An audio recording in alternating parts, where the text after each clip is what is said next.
So hello and welcome to lecture 11, and what is going to happen in this one is that this lecture is going to be a little longer than the past few ones as we try to come to the end of electromagnetic waves. So in the lecture today we shall be looking at reflection and transmission, first at normal incidence and then at oblique incidence.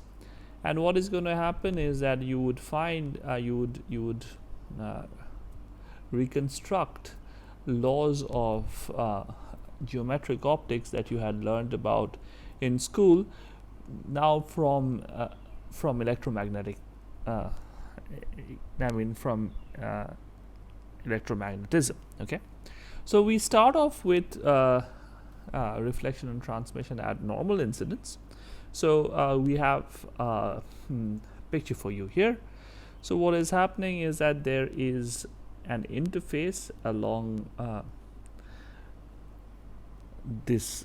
along the y axis. So if you wish, this is the axis, and what you have is, so this in some sense in this particular picture, the xy plane forms a boundary between two media, and what we will say is that we will imagine that these media are actually linear media, and we'll have a plane wave of frequency omega that is traveling in the z direction, and this is going to be polarized in the x direction as it approaches the interface. So let me write down all of these things for you. So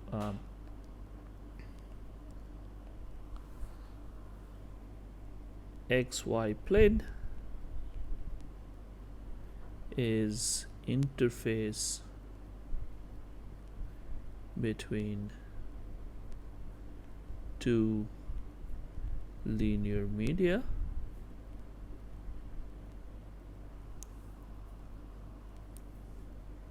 wave of frequency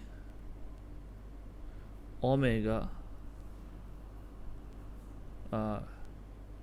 travels along z and is polarized in x direction. So then from our previous, so this approaches this xy plane from the left. So from our previous discussions, what is going to happen is that we will have so the incident electric wave is going to be dependent on z and t, as we have seen. This is going to be E naught, let us call this I, tilde e to the I k1 z minus omega t to x cap. B I is given by the curl of E and the direction of propagation. So ultimately this boils down to V1 E naught I e to the I k1 z minus omega t. This has to be traveling perpendicular, so this is perpendicular, so this is y. So now there has to be so there is a reflected wave. So there is a reflected wave.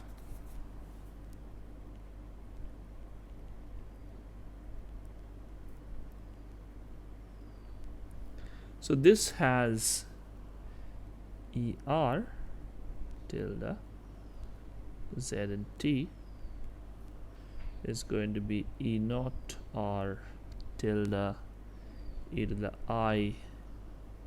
Now the direction is along minus k1 or minus z, since it's a reflected wave. So and this is along the x-axis. Since the direction of propagation of this has reversed, the sign of BR is also going to change.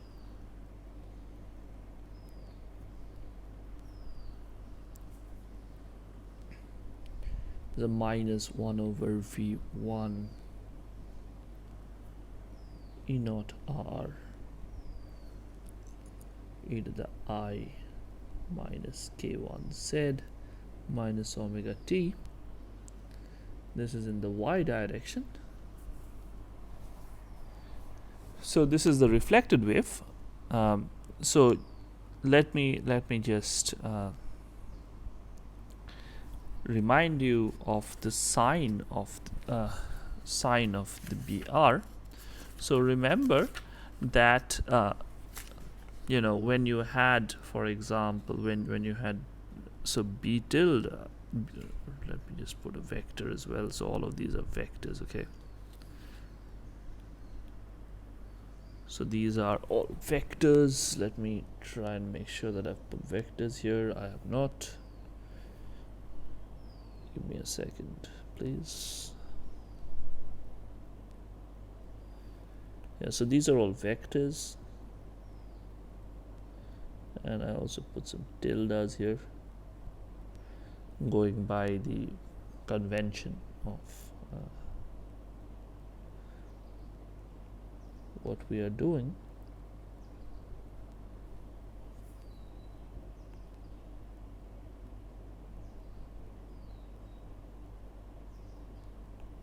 So these are vectors. Going to put some tildes on them.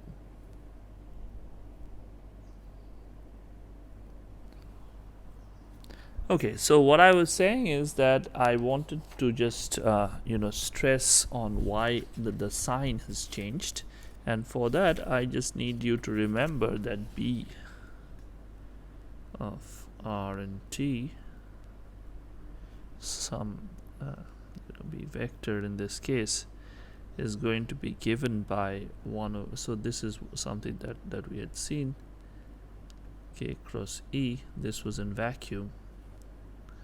And so this is in vacuum, and similarly you could have so here the speed is going to be changed by, so this will be changed. If we are in a medium, then this just becomes this particular 1 over C just turns into 1 over V if we are in a medium. Now what has happened is the direction of propagation of the reflected wave has changed from being along the z-axis to being along the minus z-axis. So the B will also pick up this sign, okay?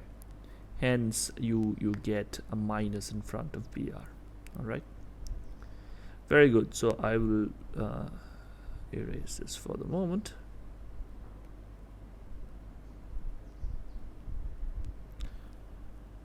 Now we have the reflected wave, and now let us write down the transmitted wave.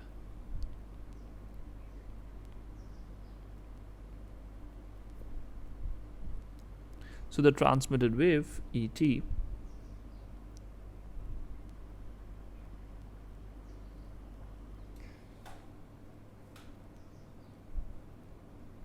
this is equal to E naught T e to the power I K2 Z minus omega T. This is in the x direction, and bt is equal to 1 over v2 e naught t e to the power I k2 z minus omega t y cap. Alright, another thing that I'm going to do, I don't know why I didn't do it earlier, is that I'm going to erase all these tildes from all of these places. Notation becomes cumbersome without reason. So we hope that this doesn't come to bite us later, but for the moment let me just get rid of these tildes. Alright, so what do I have? So that's the reflected wave, that's the transmitted wave. So at z equal to 0, so what we have to do is we have to match boundary conditions. So so at z equal to 0, which is the xy axis, xy plane, I'm sorry, what we will have is that these things, the boundary conditions, have to match up. Okay, so remember what the boundary conditions were. Let me just write them down for you once more. So the boundary conditions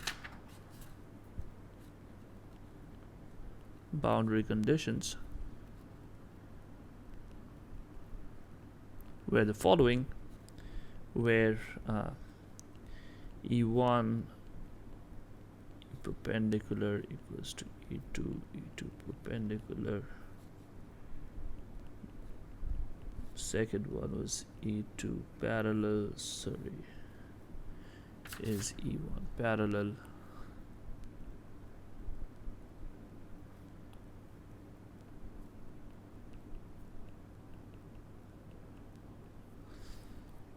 The other two were for the magnetic field. B1 perpendicular has to be equal to B2 perpendicular.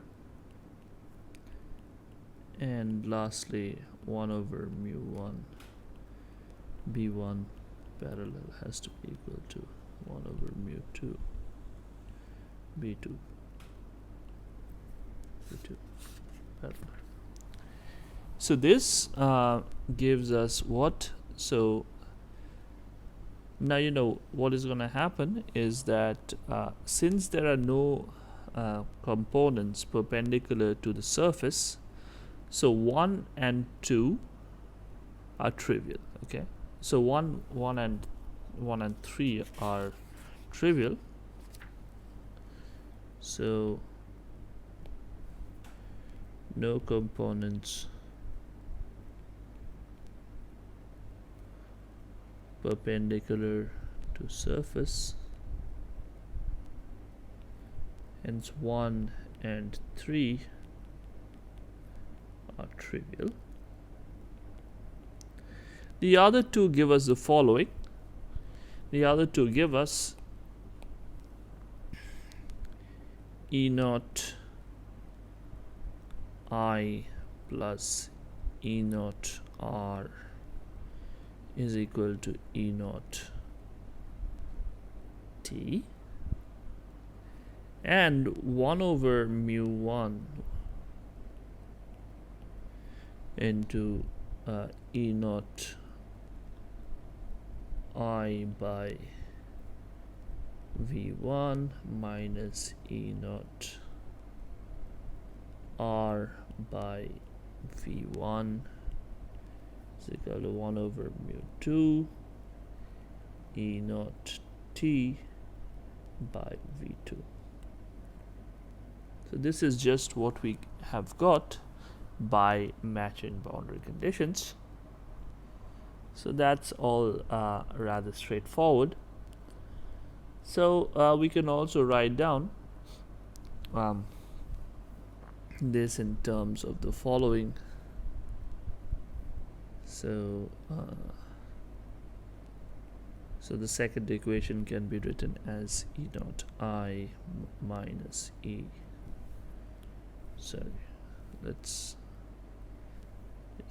write this down in terms of friendlier form if you wish. So E naught I minus E naught R is equal to beta times E naught T. Now beta, where beta is defined as something which is mu1 v1 by mu2 v2, or equivalently mu1 n1 by mu2 n2. Okay, now you can solve these two equations in terms of, so let's box these two equations for you. So you have one equation which looks like this, and another equation which looks like this. Sorry, let me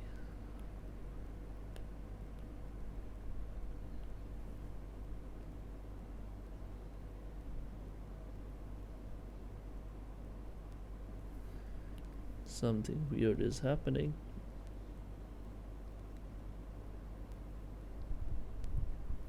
Yeah, so these two boxed equations are the ones we want to solve, and of course again this is rather straightforward to do. So what you can do, what you just do is you find that E naught R is 1 minus beta by 1 plus beta into E naught I, and E naught T is 2 over 1 plus beta into E naught I. So these are our amplitudes. You can again write down these in terms of you can replace beta in terms of mu n1 and n2. If you remember that, so if you remember that one thing that we always used to do is that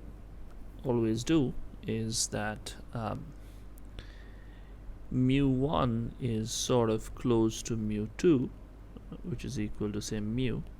In that case, what you can write is E naught R is equal to v2 minus v1 by v2 plus v1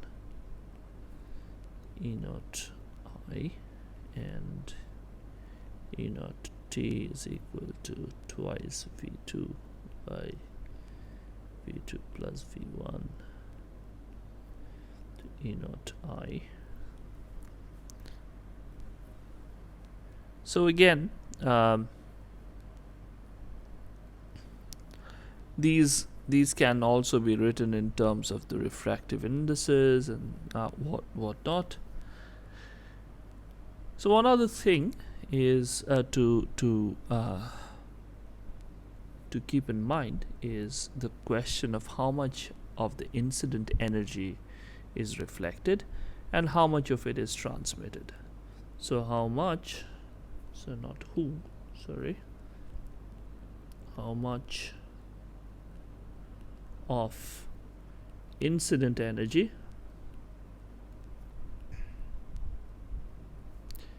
is reflected and how much is transmitted is something that,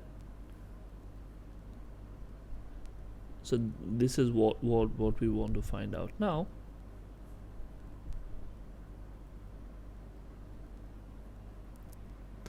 And for that, let us remember that energy, the average energy per unit area, or the intensity, is given by 1 over half epsilon v e naught squared. And so what we do is we call something in the approximation where mu1 equal to mu2 equal to mu naught, then the ratio of reflected energy, reflected intensity to incident intensity, R, is given by, so R by I is equal to E naught R by E naught I, now the whole squared. This is, n1 minus n2 divided by n1 plus n2, the whole squared. So we didn't write this, but you could also have written it in the following form. Since we use this, let me also write this here. So you can write the e's in the form again, in this form again. So E naught R is equal to n1 minus n2 divided by n1 plus n2 into E naught I, and E naught T is twice n1 by n1 plus n2 E naught I. Okay. So now what? Okay. So that's that. So now we are looking at the intensity of the ratio of intensity of the reflected wave with the incident wave. We can also write down the something called T, which is the intensity of the transmitted wave with the intensity of the incident wave. That's E naught T divided by E naught I, the whole squared. This is going to turn out to, so this is just n1 n2 by n1 plus n2. Sorry, let's get this. That was a mistake. Let me rectify my mistake first.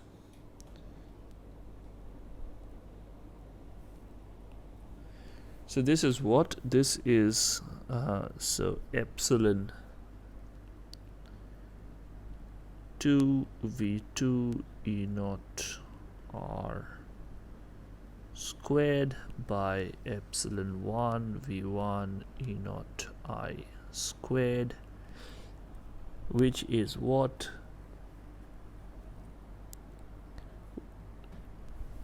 So this one would have been given by no, this is not E naught R, this is E naught T. So this this square of these two guys from upstairs is just 4n1 n1 by n1 plus n2 whole squared, and epsilon 2 v2 by epsilon 1 v1 is nothing but n2, right? So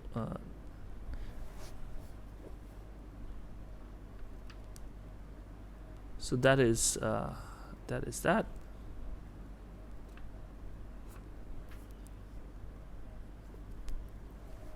So this is just 4 n1 n2 by n1 plus n2 squared. The important thing to notice here, so R and T are called reflection and transmission coefficients. So notice that R plus T is equal to 1. Okay. This is of course what you would have expected, given the fact that, so the total energy of course has to add up. So it has to be, so this is just energy conservation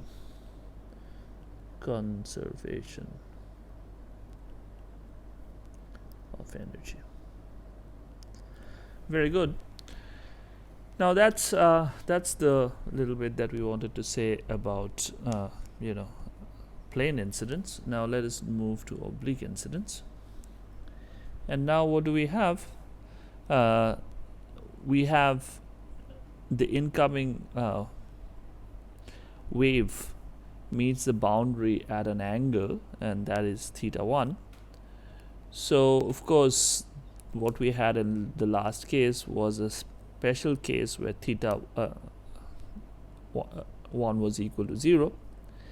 But now let's treat this separately, and let's try to get a grip on the algebra. So now E1 EI of the incident wave is going to be E naught I into e to the power I k I dot r minus omega t, and Bi is going to be equal to 1 over V1, as I said, K1 Ki cross E I. Okay, so this one approaches from this monochromatic wave, approaches from the right and gives rise to a reflected wave. Reflected wave has ER as again RT is E naught R e to the I k r dot r vector minus omega t. Br is similarly, so this is in the same medium, so the V stays the same.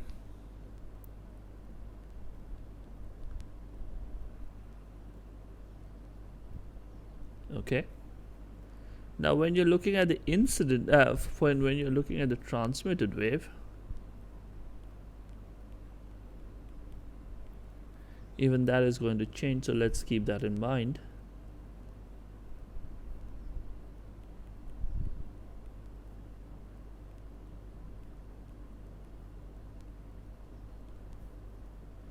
So that's B transmitted is 1 over now V2, because the medium has changed. Okay, so this is K transmitted cross E transmitted. That's not a cap, that's a vector. Now all of these three waves have one frequency omega, because they are determined by the source that produces the incident beam. So all of these wave numbers are now going to be related by simply looking at omega equals to k into v. So omega, you'd remember, is k into v. So what is going to happen is k incidence into v incidence is equal to k reflected into v reflected is equal to k transmitted into v transmitted, right? So now ki into v1 is equal to kr into v1 is equal to kt t into v2. Okay, that essentially means that kr is equal to kr is equal to v2 by v1 into kt, which is also n1 by n2 into kt. Okay, now what is going to happen is that we again need to impose boundary conditions. Okay, we need to impose boundary conditions, and before we do that, let's just notice a few things. So again, the boundary of the two media given by this shaded line out here in the picture, the things have to match up there. Okay, now what is going to happen is that the generic structure of these boundary conditions will follow the following form. It's always going to be of a form like this, which is e to the I ki dot r minus omega t plus something e to the I kr dot r minus omega t is equal to something, this is going to be given by electric and magnetic fields, but notice that the exponential factors are going to be of this form. Okay,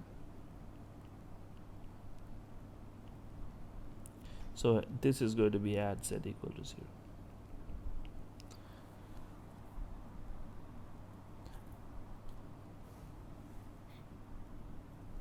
Now what is going to happen is it has to be that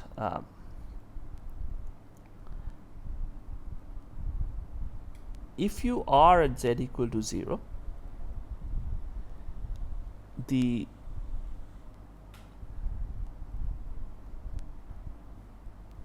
so what is the main point here is that when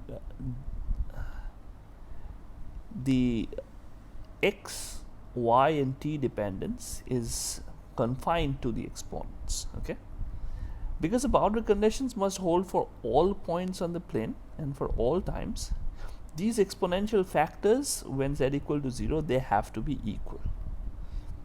So this is going to lead us to the fact that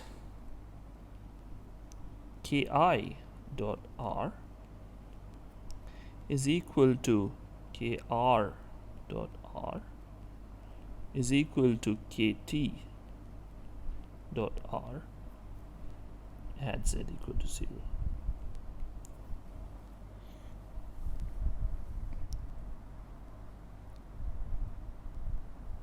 So as you can see, the time part of these exponentials are already equal. So the spatial parts have to match them, and that means that all of these guys have to be the same. Okay, now if you were to do this, so this essentially means what? This means x into ki at x is equal to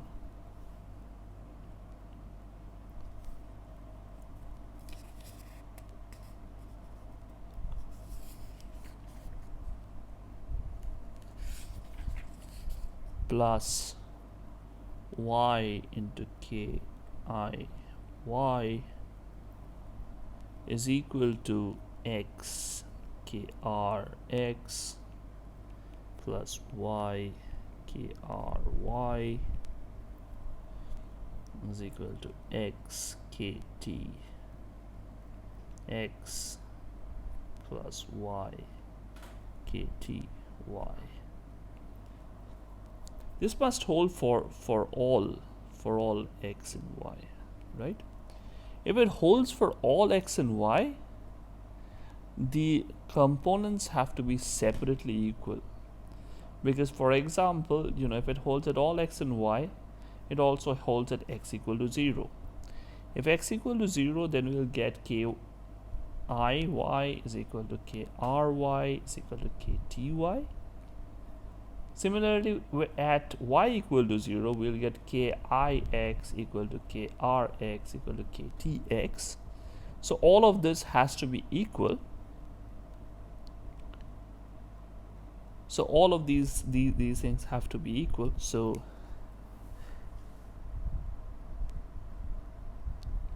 that is what we have.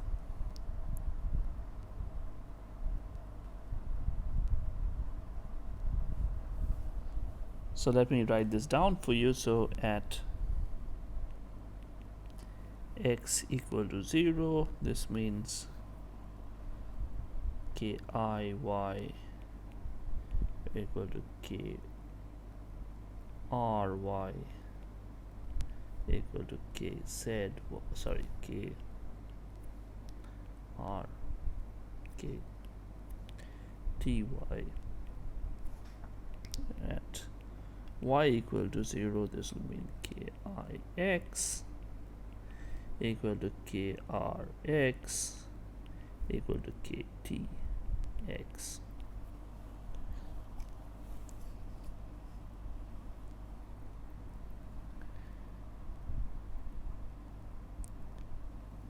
So we may actually choose to rotate our axis such that ki lies in the xz plane, that is ki y equal to 0.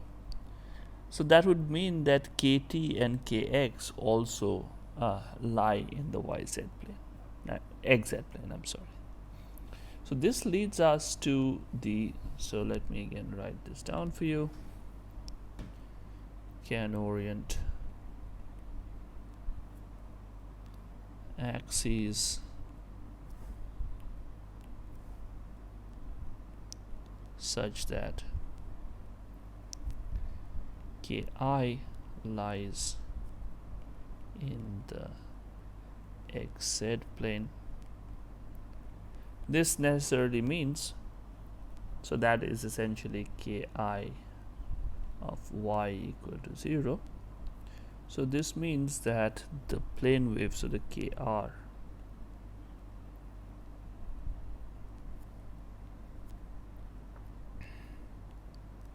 and kt will also lie in the xz plane. So this leads us to the first law of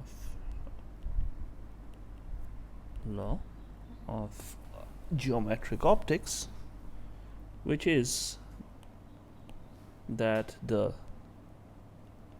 incident, reflected, and transmitted waves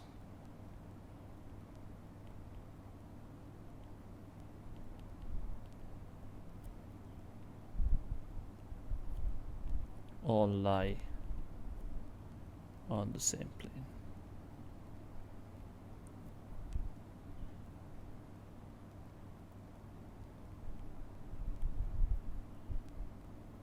Called the plane of incidence.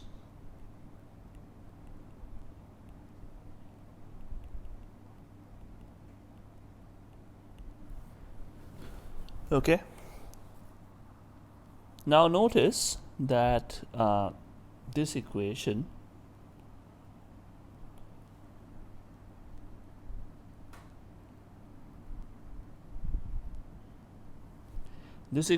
means that, so this equation means the following: ki sine of theta I is equal to kr sine of theta r is equal to kt sine of theta t, right? So theta I is the angle of incidence, theta r is the angle of reflection, and theta t is the angle of transmission, or also known as the angle of refraction. So in view of this boxed equation, and given the fact that Ki is equal to Kr, what we end up with is the second law,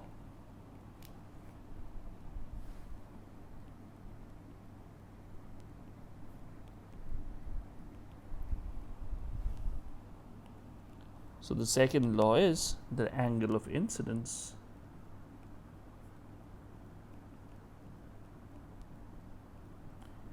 is equal to the angle of reflection.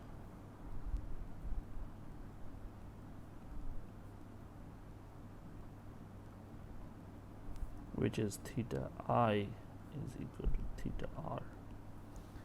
And ultimately the third law, which is the this is law of reflection,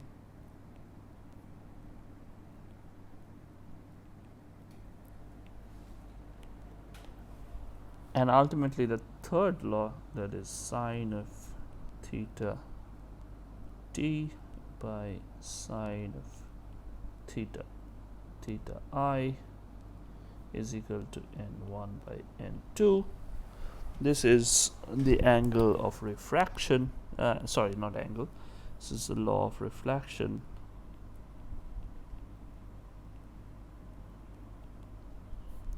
or Snell's law. Notice how little of the actual explicit boundary conditions have gone into this. So what we have mainly done is that we have used the form of the boundary conditions to just write these things down.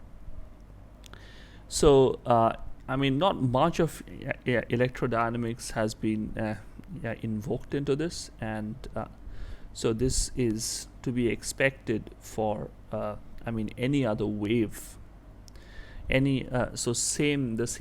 Similar laws will be applicable for any wave if they pass from one medium to the other. Okay. Now, in the last bit of this lecture, let us actually focus on trying to figure out what the exact boundary conditions would be, and let us try to write them down. Okay, so we had four boundary conditions, right? And so let's just write these down.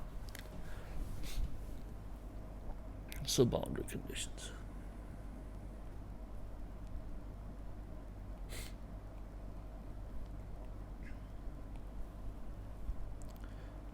So the first one is epsilon 1 E naught I plus E naught R is equal to epsilon 2 E naught T. Okay.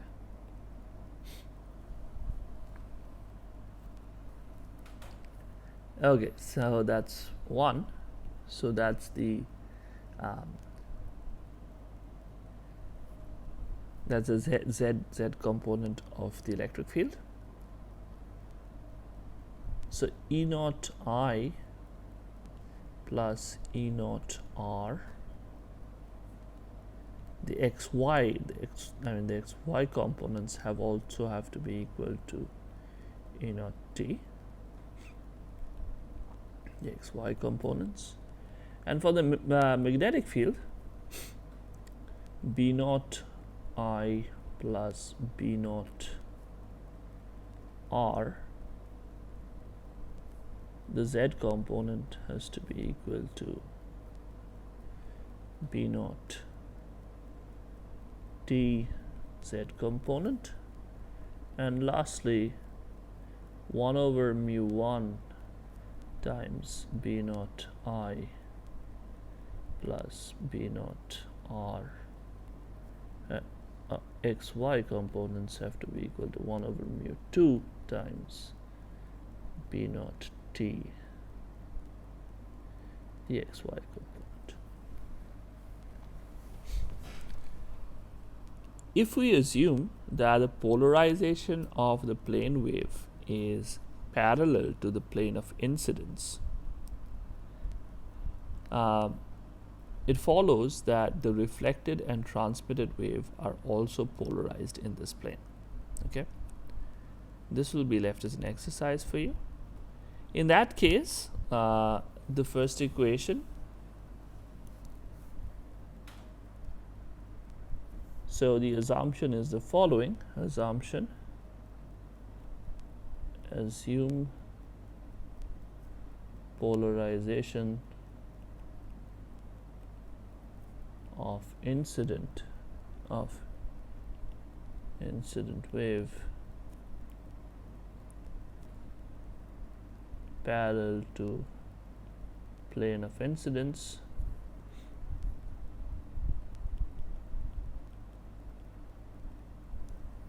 then it follows, as I said, then the reflected and transmitted wave will also be polarized in this direction. Reflected and transmitted wave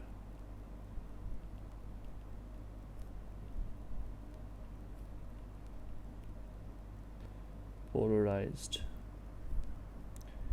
in this plane. Hence it follows that E1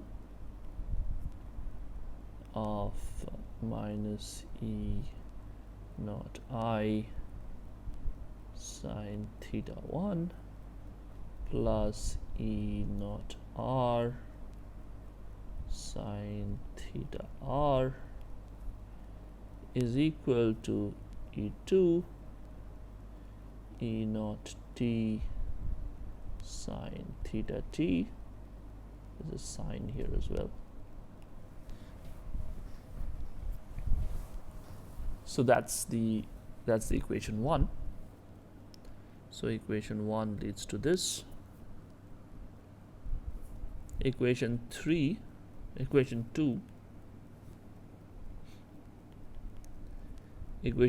leads to E naught I cos theta 1 plus E naught R cos theta, but this is theta I. Theta R is E naught T cos theta T. It's plain trigonometry, nothing very mysterious about this at all. The third equation does not add anything, since the magnetic fields have no z component. So 3 is just 0 equal to 0, and 4 essentially adds 1 over mu 1 v1 E naught I minus E naught R equals to 1 over mu 2 v2 E naught T. Okay, you have to remember that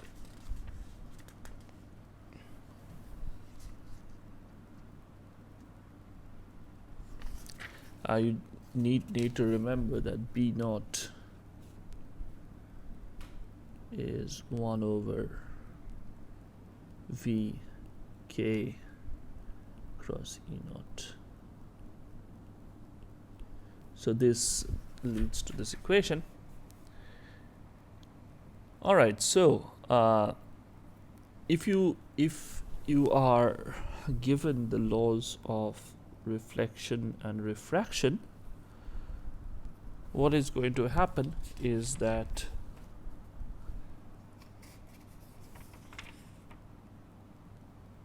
so this last two equations, both of these, so if you're looking at this equation and this equation, both of these equations will just reduce to E naught I minus E naught R is equal to beta times E naught t, where beta is as usual, beta is just given by v1 mu1 by v2 mu2, or mu1 and 2 by mu2 and 1 as before. So this just reduces to this equation, and the other equation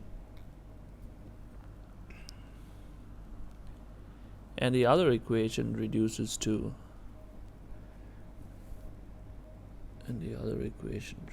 the following.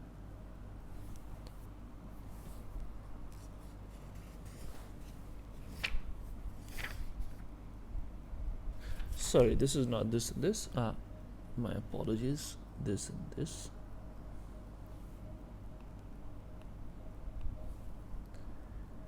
This equation and this equation reduce to this one. And the other equation that you have, let's write that in blue. So this equation here just reduces to the following. It says E naught I plus E naught R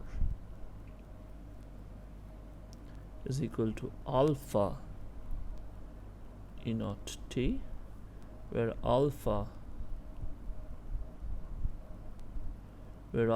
is equal to cos theta t by cos theta I. Okay, so if you solve these equations,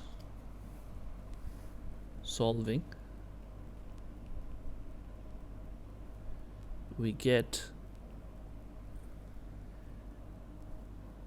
E naught R is equal to alpha minus beta divided by alpha plus beta into E naught I, and E naught t is equal to twice 2 by alpha plus beta into E naught I. These two guys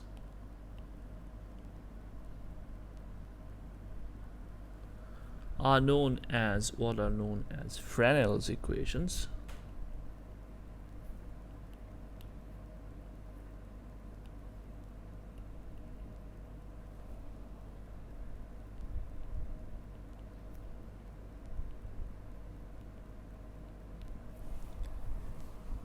For the case where the polarization is in the plane of incidence. Okay,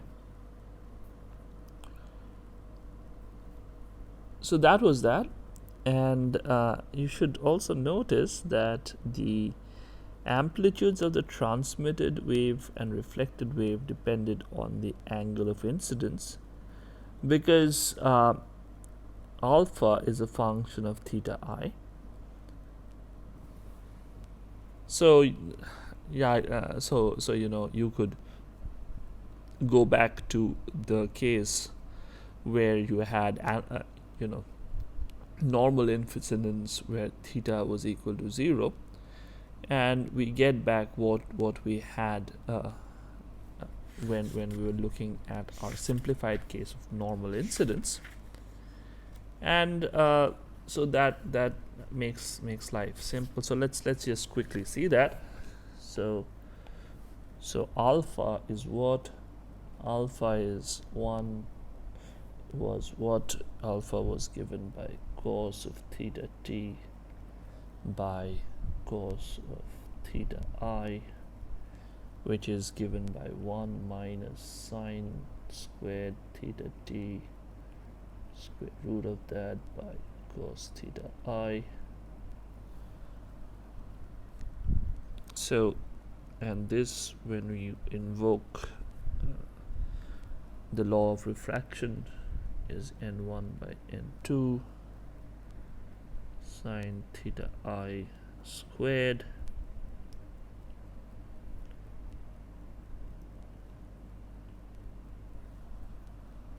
so when theta I is equal to 0, then this immediately gives you alpha equal to 0. Sorry, alpha equal to 1. So when you have alpha equal to 1, you get back E naught R is 1 minus beta divided by 1 plus beta into E naught I. E naught T is equal to twice by 2 by 1 plus beta into E0 I. These are exactly the same expressions that we had earlier, So when we did this for plane incidence, this is precisely the equations that we had, for example, here. Okay, these were the equations that we had earlier. So it's nice to see that this is reproduced. And so that sort of brings us to some so you can again write down things for the transmitted. So you can write down things like R as well as I of R by I of I. This turns out to be alpha minus beta divided by alpha plus beta the whole squared, and T turns out to be equal to alpha beta by 2 divided by alpha plus beta the whole squared. So this again so R plus T is again equal to 1. So things add up in the nice way, and now what we have seen in this lecture is that when we are looking at the reflection and transmission of electromagnetic waves, we have been able to reproduce many things that you knew from geometrical optics before. I hope this was an enjoyable lecture, and this is basically out of the section in Griffiths. I urge you to go back and read this a little bit more from there. So that is going to be all for electromagnetic waves. We shall in the last 2 lectures of this course, we shall be looking at radiation briefly before we wrap things up. So that's it for now. Thank you very much.